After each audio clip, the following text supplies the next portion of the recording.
Hello everyone, and thanks for joining me today. In this video, I will show you how to enable tracking prevention in the Microsoft Edge mobile app. This feature helps protect your privacy by blocking trackers on websites you visit.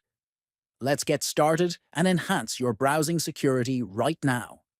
First, open the Microsoft Edge mobile app on your smartphone.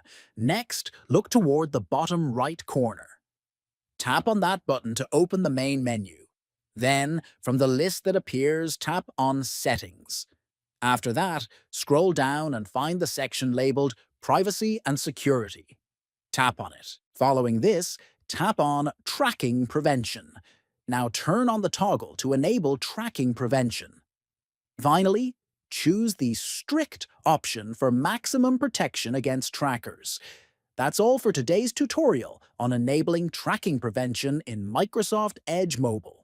Thanks for watching, stay safe online, and don't forget to subscribe for more useful tech tips. See you next time.